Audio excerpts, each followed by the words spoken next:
As you can see from the slide, I'm Michael Murray. I'm a program manager on the Longhorn SDK team and recently of the CLR team. I'm going to talk to you about packaging, assemblies, and namespaces, which is kind of bread and butter stuff, I'd say, for the next 45 minutes. So the goals of this section are to talk a little bit about factoring functionality into assemblies, which is kind of a good segue from the talk on versioning that you just heard. And I'm going to kind of embellish on a lot of the things that Richard talked about and give you some concrete ways to utilize it. I'm going to talk a little bit about best practices for assemblies, and if you're a Microsoft employee, what are the conventions that we require in order for you to ship assemblies from Microsoft. I'm going to talk a little bit also about where to install Redist and developer bits. In other words, if you have a design time story or a Visual Studio story for your assemblies, you need to place a copy of them in one place as well as the redistribution version of your assemblies in another place. And I'm also going to talk a little bit about namespaces and how to choose namespaces for your types, because this is one of these kind of, even though it seems like a simple thing, it's this religious issue for a lot of people, and we spend amazing amounts of time talking about it. So I'm going to try and short circuit that a little bit by giving you a little guidance. So firstly, let me talk about assemblies and modules, just to give some definitions up front.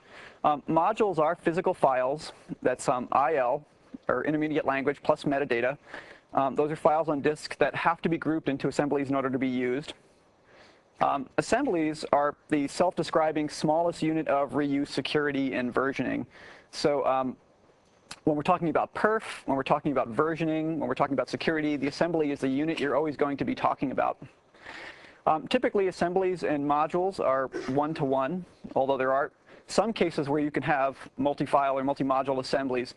You don't normally need them in library design, but they are good for some things. For example, if you have multiple programming languages in the same assembly. So if you have an assembly where some people are contributing code that's in C++ and some people are contributing code that's C#, you can use multi-module assemblies for that, although I think in WIDBE we have techniques now for doing that without using multi-modules.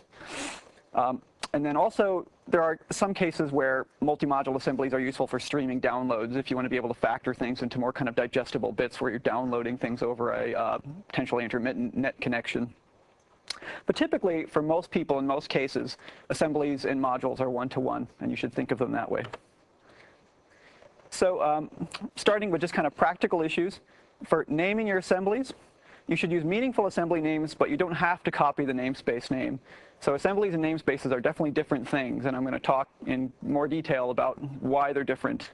But the guideline here is to pick something that's meaningful so that somebody, for instance, who's referencing your assembly from a command line, doing a /r reference in order to load your assembly, to build against your assembly, can find it easily.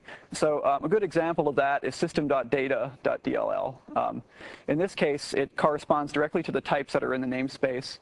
And it's very easy for me to find it as a developer and understand, which DLL corresponds to the set of types that I want to be able to reference. So we're still kind of working out that convention for exactly how to name these. But in general, the goal is to help the developer who's going to be referencing your assembly to use it. And so, rather than picking something cryptic, there's no 8.3 file name limitation anymore. Pick something meaningful and just make it easier for devs to find your types. I should also point out that assemblies can contain multiple namespaces, and that namespaces can span assemblies. So, for example, MS Corelib, I think, has multiple namespaces, and there are multiple assemblies that contribute to system namespace. So the two boundaries are different, and you have to optimize each one of them independently. I'm going to speak a fair amount about how to optimize assemblies and how you should load things, but they're for different purposes, is the important point.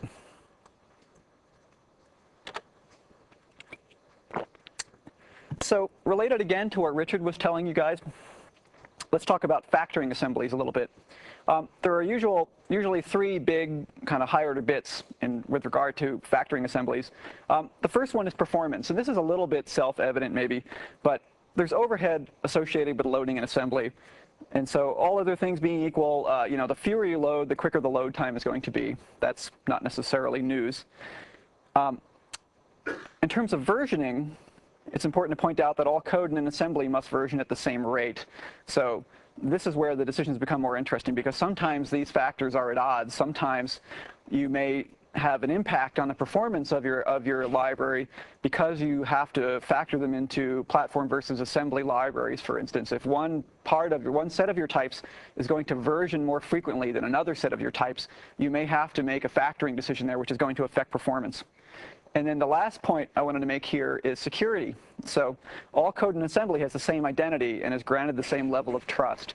You can stipulate trust levels for different APIs and types within your assembly, but the code in an assembly is basically, that's the unit by which where identity is associated. So these three things are kind of the three spokes that you have to think of when you're deciding what your assembly boundaries are going to be. Sebastian Lang, who's talking at this afternoon on security, will talk more about identity and your assemblies. So let me drill down a little bit on assemblies and performance. In general, you should prefer single large assemblies to multiple smaller assemblies. This is a little bit at odds with the guideline I gave you a couple of slides ago about pick meaningful names. So for example, you may have multiple namespaces and sets of types that you're defining that in an ideal world, you would just put in separate DLLs, so that's if somebody only wants to reference the design time set of your functionality or some specific narrow scenario set of your functionality, they would only load that assembly. And you may have 3 or 4 other scenarios that you need to support in your types, and they're just used in different use cases.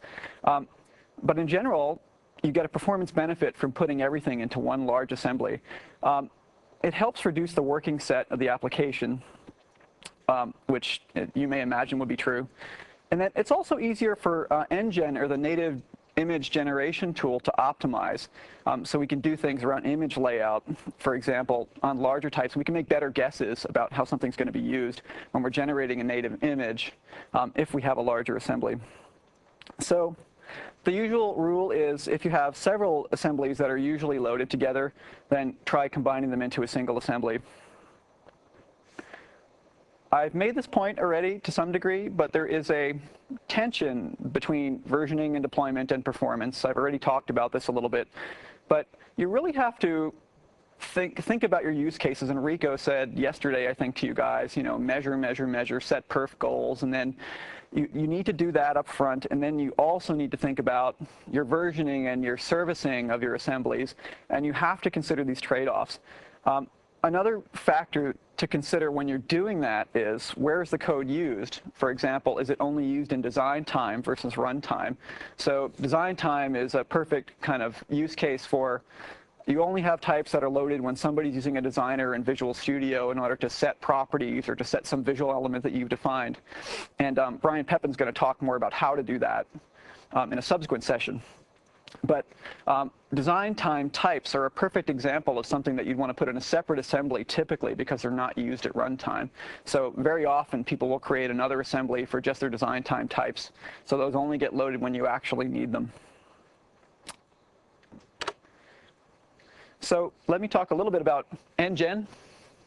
NGen, as I mentioned, is the native image generator tool.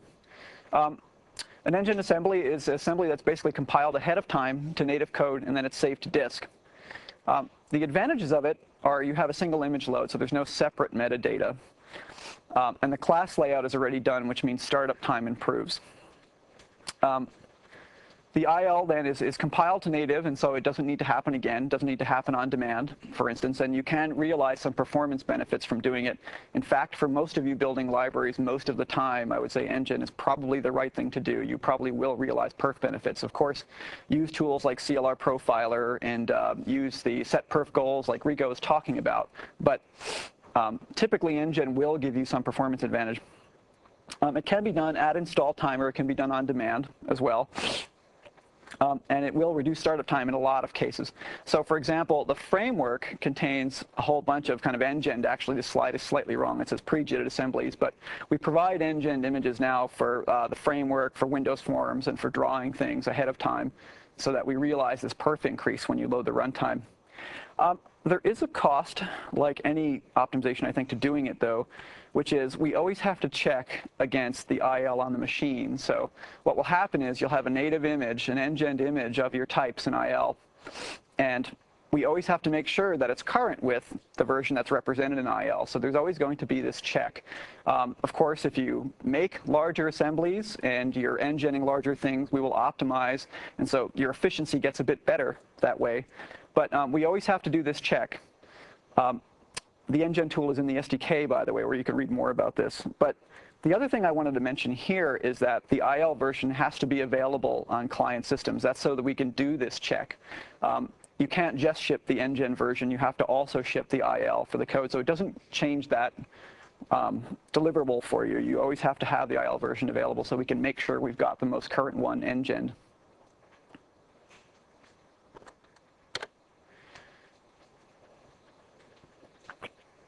So this is a little bit of kind of saluting the flag, I think, this slide on the beginning. Trimming working set will give you better system performance. That's not terribly surprising either, and will also improve startup time. But I did want to talk about some subtle things in the .NET framework about loading the assemblies you need. I wasn't at Rico's talk yesterday, so I wasn't sure if he went on this rant or not. He loves to go on this rant, though, about how easy it is to kind of hang yourself in terms of performance. You know, you can load system.xml, and because you want to read a config file, for instance, and you load up system.xml to read one file out of some XML, one line out of some XML file, and now you've just had an incredible perfit on your application because you did that. The important point here is that there's a hidden cost associated with loading other assemblies. And so if you're just using a single method off of some type, it doesn't necessarily justify loading an entire assembly to do it. And you can use tools like CLR Profiler or FXCop, the current version, which I'm going to talk about at lunchtime, to see what you're loading. But I think the important point here is go and try this as you're building your libraries, as you're building your managed code, and examine what you're loading when you reference APIs from the framework. I think you may be surprised in a few cases what the cost is of certain APIs. Being aware of assemblies that are loaded, that's basically just what I said.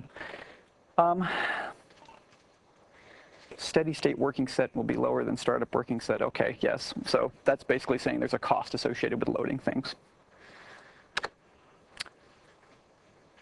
So let me talk a little bit about strong naming. So assemblies get their identities from the strong name, which is made up of the simple name, which is the name of your assembly less the suffix or the extension. Version, which is a four-part version number, which Richard already talked about. The culture info, which is used for resource assemblies, but I think you need to stipulate it in order to have a strong name for anything. And then the public key and the digital signature, which establishes the validity of it.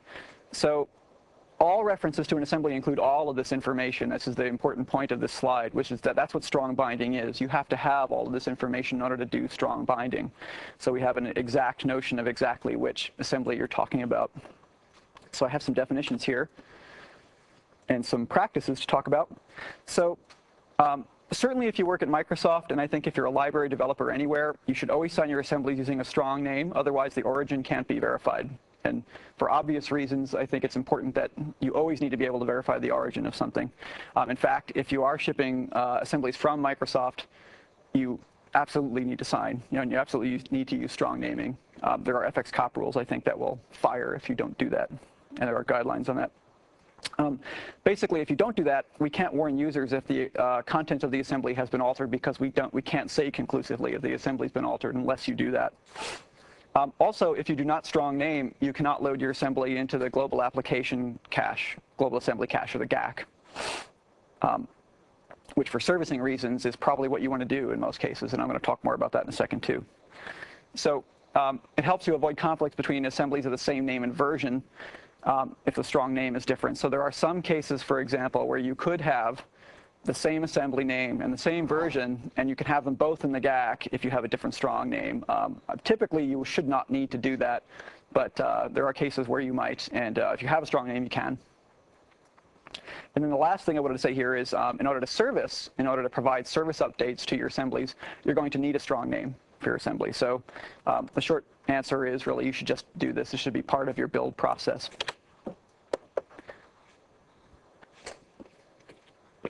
So let me talk quickly about assemblies and servicing a little bit.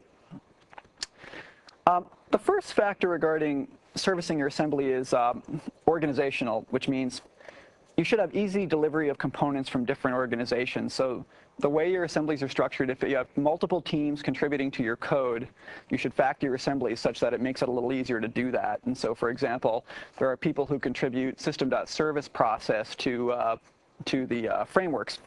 And they have a separate assembly for service process that they contribute to our lab, and then we build it.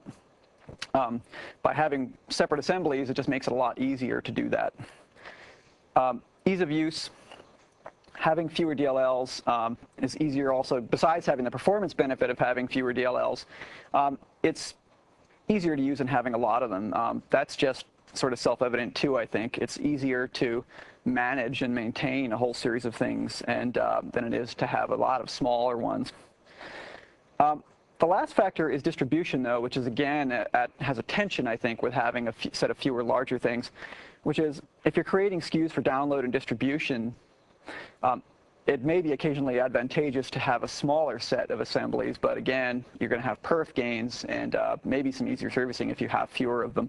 So if you do have a web download story, for instance, for your feature, you should consider making assembly boundaries that reflect the typical use case for that. And then the last and kind of moral of this slide is all code in each assembly versions at the same rate. And this gets back again to what Richard was talking about with versioning. So you have to think up front about how you're going to version your types as much as you can, and consider how you factor them and how what the future cost of that is going to be. It is a breaking change, by the way, to move things between assemblies, and I'm going to talk more about that here in a second, too. So very quickly, on the assembly version number, most of you probably already know this, but the version number is 4 parts: the major number, the minor number, the build, and the revision. You need all 4 parts of the key in order to put a version number on your assembly. So you can't just change the revision, for example, and have binding still work. There are ways to do that.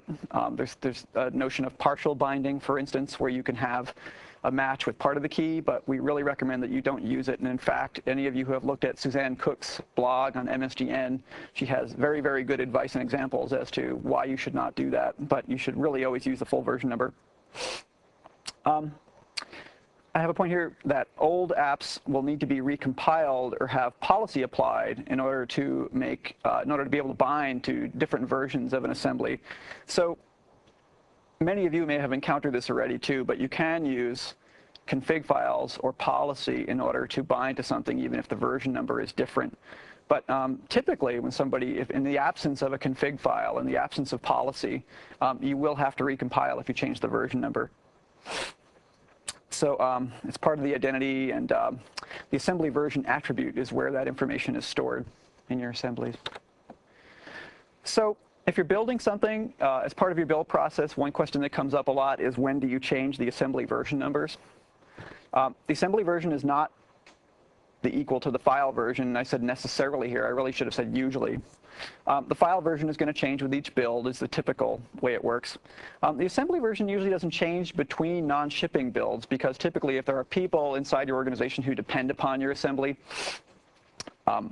if you change the assembly version number, for the reason I just outlined in the previous slide, you're going to break those people. So typically, the only time the assembly version number will change is when you throw your code over the wall to another organization, and then that represents a big change.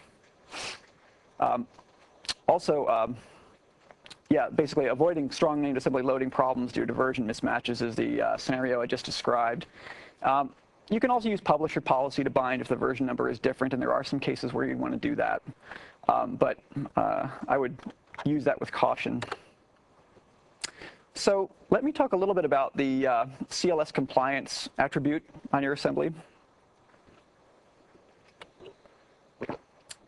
So CLS compliance basically is an attribute that tells us whether or not you abide by the .NET contract, and the types you expose abide by the .NET contract. What that means is there's a uniform representation for types and for parameters and things like that for any .NET language in the runtime. And some languages, some platforms have constructs and notions such as uint32, for instance, that do not have representation in all .NET languages. So typically those applications are not CLS compliant.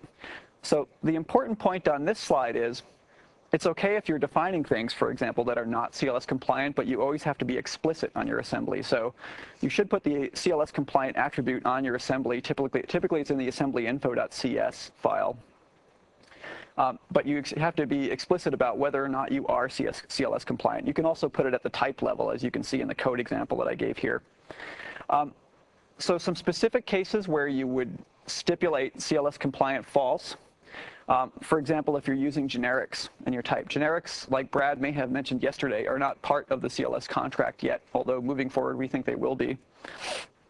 And also, if you have to expose methods such as convert to UN32, as I mentioned, UN32 is something that is a type that is not represented in all .NET languages, so you'd have to use CLS compliant false for that one. Info attributes. You should basically always stipulate this set of information on your assembly.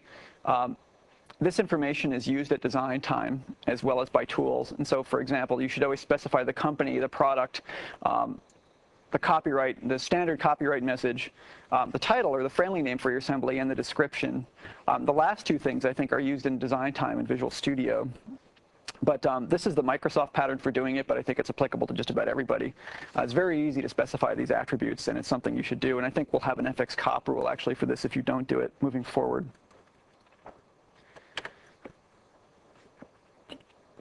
So let me talk for a minute about signing Microsoft assemblies. So if you work at Microsoft, you shouldn't ship Microsoft assemblies without having your bits signed by product release services.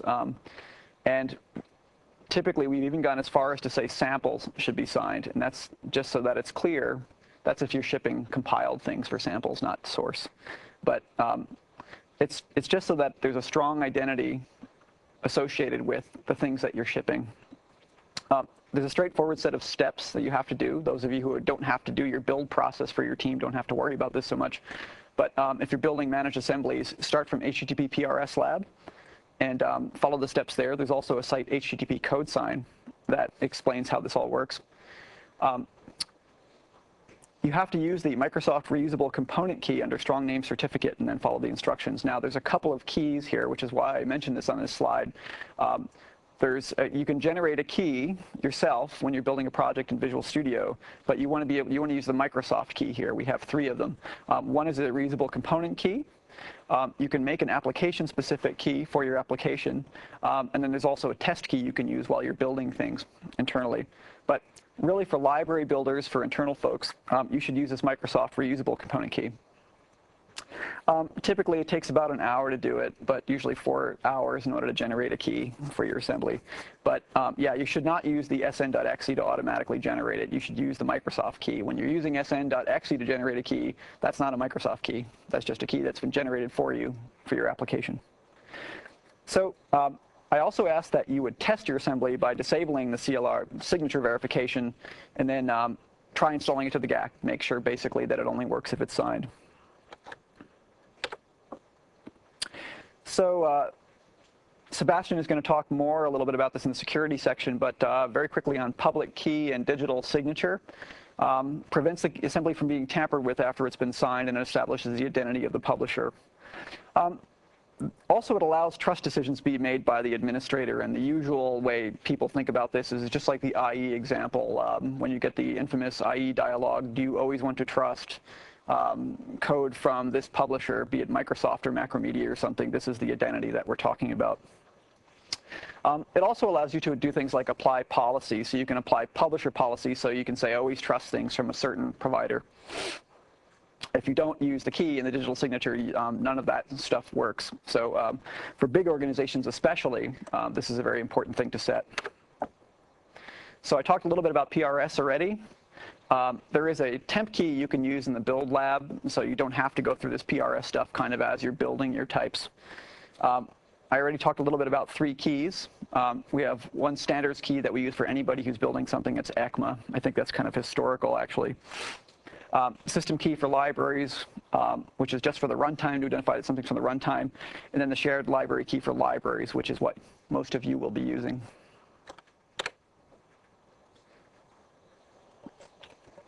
So let me talk a little bit about intellectual property protection. So many people have used, there's some very, very good disassembly tools out there, such as Reflector, that some of you may have encountered, which give you a very, very accurate view of the IL that your assembly ships. So it's because there's so much information and metadata in managed code, disassembling in a source code is something that you can do a great job of with managed code. But you can also do this with x86 code. So if you sign your assembly, if you have a strong name on your assembly cannot be replaced. But your intellectual property, the things that you use in order to build your algorithms can sometimes still be viewed, and so you have to be aware of these issues. So if you have intellectual property that you want to protect in your library, you should use tools like the obfuscator, and maybe even consider writing part of your assembly or part of your library that you're shipping in native code. If you really want to hide the algorithms behind some of your methods, you should consider exposing it via a web service, because then it's completely opaque what's going on behind a method. But I should point out that x86 code is not a guaranteed protection. There are x86 assemblers out there that are very good as well. So using an obfuscator is probably the best practice here. And it really is kind of a DRM issue. So for people in Microsoft especially, if you want to protect your intellectual property, the usual procedure is always patent things before you ship anything, and use tools like obfuscator where necessary. So let me talk a little bit about when to use the GAC. So for most libraries, you're going to always install to the GAC. The GAC is a global assembly cache. It's basically a version-aware Win32 directory. If you're installing an assembly that's going to be used by multiple applications, and installing to the GAC makes sense. You're making one copy of it on the machine where multiple applications can reference it. The other advantage of putting something in the GAC is that you can easily patch it. You have one copy per version, and you can have multiple versions in the GAC. So if you're deploying an application or types that need to be used by your own application, you can deploy just to the application directory. That's a totally fine thing to do, and that's the side-by-side story. And it's not impactful on the system that way. But I would say that for servicing reasons, you should consider using the GAC in most cases. If you install to the application directory, now you have to know or be able to find out where the application folder is in order to service something, or where somebody installed it, whereas if it's in the GAC, servicing it just becomes that much easier. So where to install your bits? This is an interesting slide because for most of us, you install your bits to multiple places when you install as part of the redist, or if you're part of WinFX. So if it's a redistributable or it's part of the OS, then it's obviously going to go into the GAC because it's designed as a platform for multiple people to use. For design time, you have to first put things into the GAC, which provides, in order to do kind of F5s and design time controls to use those, but you have to make a copy of it. You have to put the same bits and the XML documents associated with the bits to a version subdirectory, and then you have to add it to the registry. I have a registry key on here that describes how this worked for v10 and for Everett, and we have the same mechanism for Whidbey. But basically, the compilers and the tools use these as header files. So when you use the add reference dialog in Visual Studio, or when somebody does with your library, it looks in this subdirectory that's specified in this registry key in order to get it. They do not come out of the GAC. So the downside of this, of course, is now you've got, between ngend images and JITted images and these design time versions and the GAC, now you've got 3 or 4 copies of your library on the machine, which is definitely less than optimal. But that is the way it works right now. So you do need to be aware of this if you have a design time story. And then these are basically used as a header file. So for IntelliSense, that's what the XML document parts represent. If you have an IntelliSense experience for your types, and somebody references them using add reference in the tool in Visual Studio, you have to make another copy of these. You have to make sure you install to this directory and are covered here. So let me talk a little bit about the assembly display name, which is something in that set of attributes I showed you a couple of slides back. The display name is the identity of the assembly at assembly binding time. It includes a simple name, the version, the culture, and the public key token. You shouldn't build these things up yourself. There's a set of APIs in system.type. Assembly qualified name is the one I gave you an example of in here, which will basically build the string for you in canonicalized form.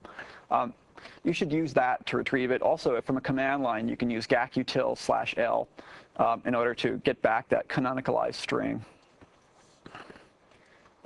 But if you use the add reference dialog in VS, for example, you will see that the managed assemblies are all listed using this canonicalized form. So let me talk for a moment about namespaces. As I mentioned, namespaces and assemblies are different boundaries and they have different purposes. Namespaces you should think of as an index into functionality for developers. It's a way to find things. It's totally orthogonal to the assembly issues.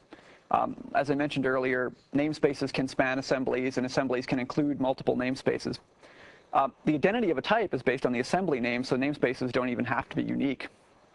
And like I said, they can span assemblies. So for Microsoft people, the first choice you're going to face when you're picking an assembly is, do you use a Microsoft.something assembly namespace, or do you use a system.something namespace?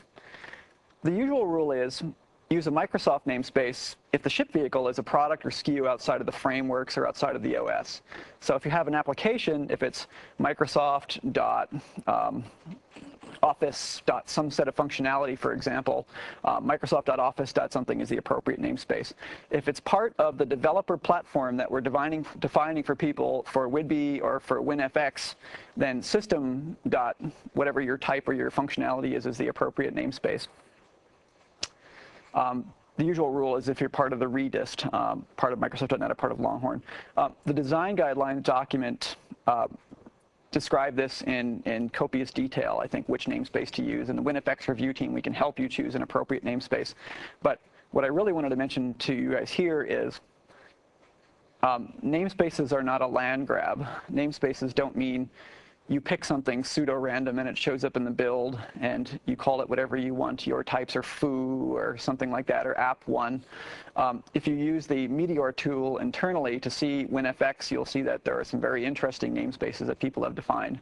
And to prevent you from having to clean all that stuff up before you ship your libraries, you should work with us and pick an appropriate one first. But the usual rule of thumb, the way to start is if it's an application that you're shipping some APIs to support an app, use Microsoft.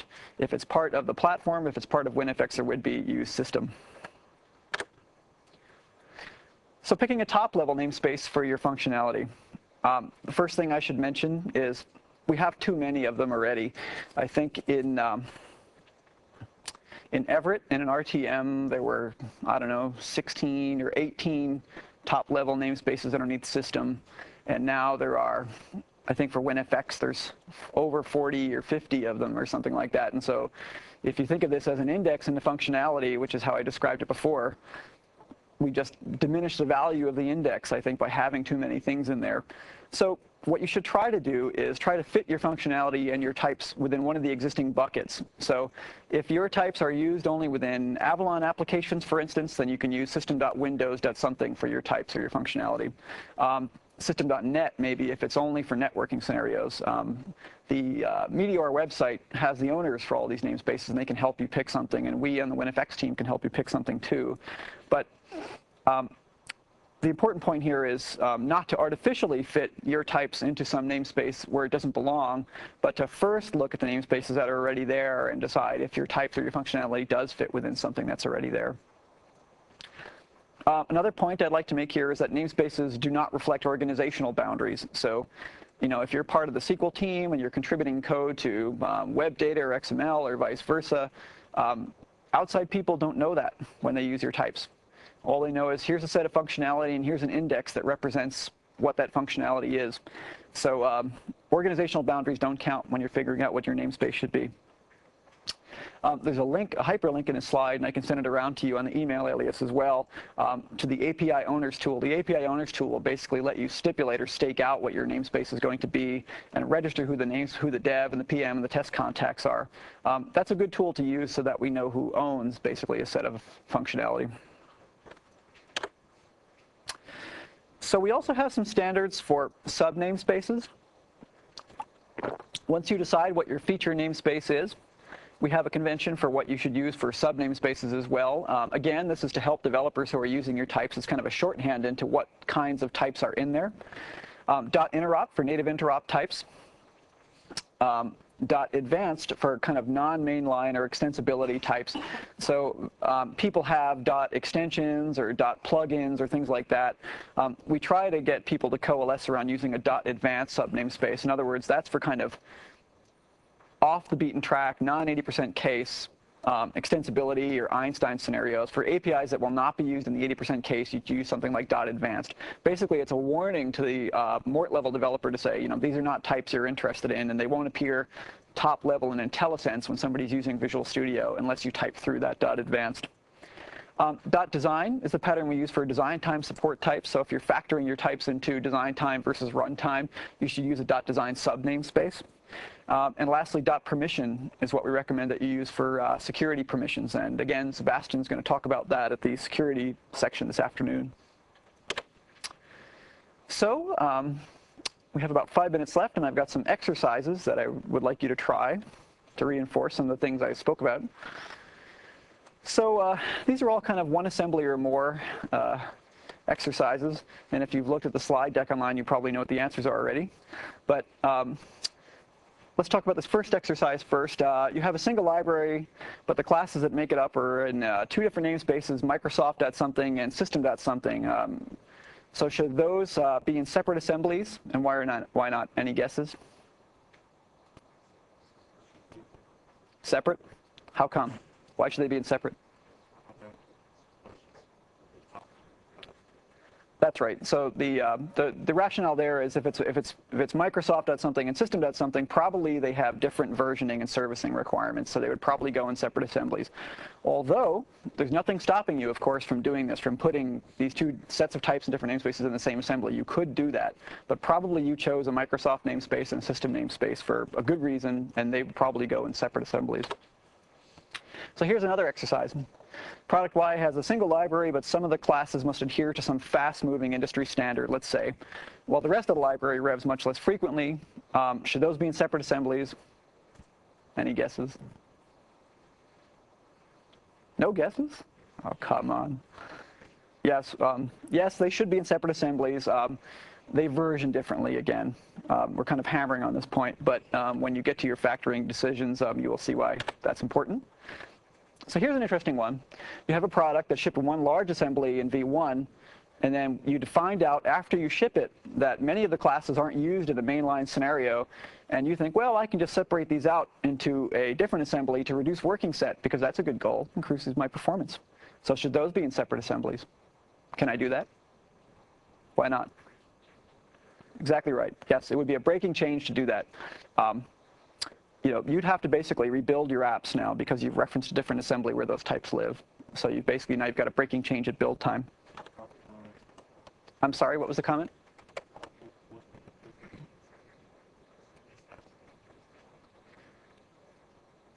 That's true. Yeah. So if they're not used in the mainline scenario, you might not have affected working set much anyway. Good point. So I'm going to summarize here quickly. Assemblies and namespaces are completely independent things. They have different factoring decisions you have to make when you're deciding what to use for both. You should always give your assemblies a strong name, and you should always use version numbers and fully qualified assembly names in order to support side-by-side.